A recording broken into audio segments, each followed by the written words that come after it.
வனத்திலே நம்ம தவம் செய்யலாம். இந்த நல்ல வனதனிலே தவம் புரிவோம் அங்கே.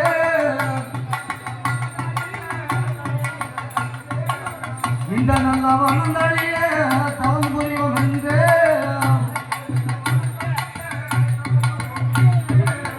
70 அடி கம்பாங்கண்ண எடுத்து எங்க நாட்டி.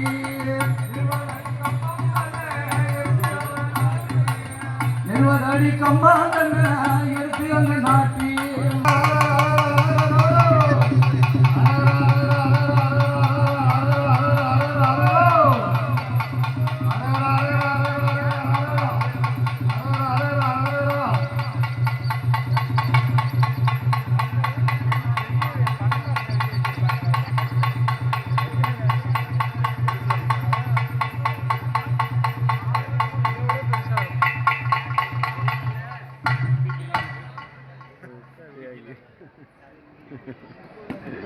இப்படியாக அர்ஜுனன் ஏறி அங்கே தவம் செய்து கொண்டிருக்கின்றார்.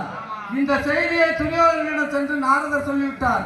துரியோதனா, அர்ஜுனன் தவம் செய்கின்றான், பாசுபதார்த்தம் வாங்கிவிட்டால் உன்னை கொல்லுவான், நாளை உன்னால் யுத்தம் ஜெயிக்க முடியாது என்று சொல்ல உடனே துரியோதனன் வந்து செல் கூட்டங்களை விட்டார். செல் கூட்டங்களை விட்டு அந்த தவகம்பத்தை செல்லு பிடித்து அங்கே தின்னு அர்ஜுனனை கீழே விழ வைக்க வேண்டும் என்று செல் கூட்டங்களை விட்டார்.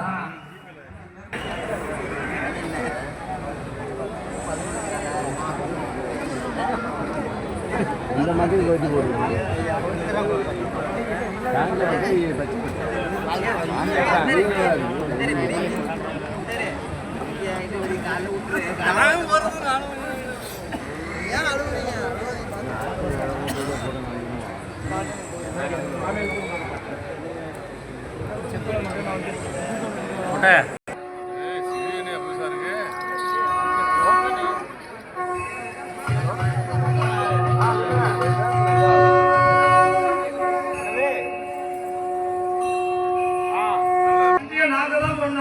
எங்களுக்கு தான் இந்த பந்தி சொந்தம் அப்படி என்று இவர்கள் கேட்டார்கள்.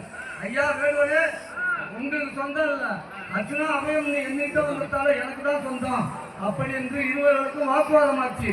வாக்குவாதமாகி இந்த பரமேஸ்வரனும் அர்ஜுனனும் அவர் மல்லு சண்டை கையடித்தார். இருவர்களும் கொள்ளூர் என்பார் என்று போதித்தாரா.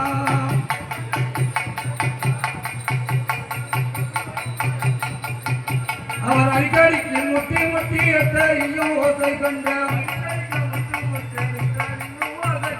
அந்த திட்டவர் ஆதிசம் மந்தை நெறிந்தோடுங்கார.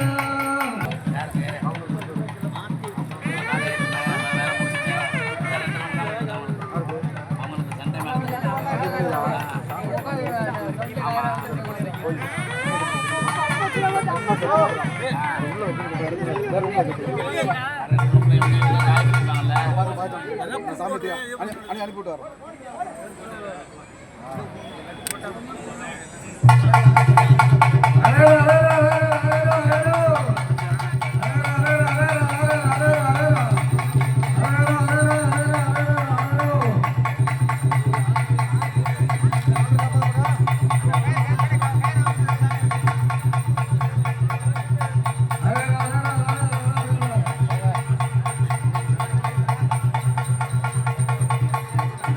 அர்ஜுனன் இந்த வேலனை பார்த்து, ஐயா நீங்கள் யார், எனக்கு சந்தேகமா இருக்கிறது என்று கேட்டார். உடனே பார்வதி பரமசிவன் சுய உருவெடுத்து நின்றார்கள்.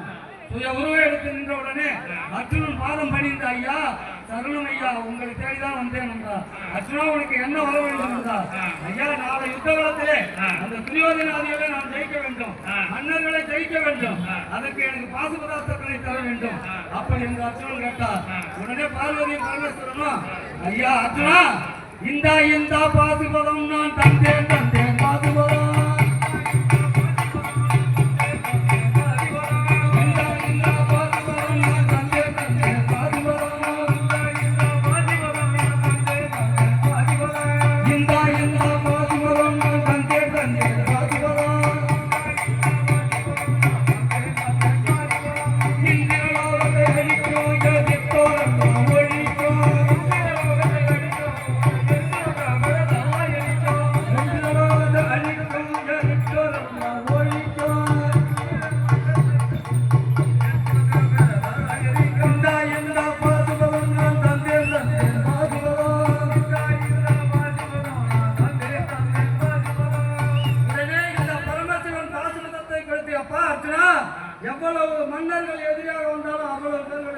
ஜெயிக்கலாம், உங்கள் பக்கம் வெற்றி அடையும் அப்படி என்று இந்த பாசுபத கலையோ பரமசிவனும் பார்வதியும் சுய உருவை எடுத்து அர்ஜுனனுக்கு அங்கே காட்டி சுய உருவை காட்டி இந்த பாசுபத கலையை வழங்கி இருக்கின்றார். பாசுபத கலையை பெற்றுக்கொண்டு அர்ஜுனன் தெய்வநாதன் செல்கின்றார், தேவேந்திரன் அழைத்து செல்கின்றார்.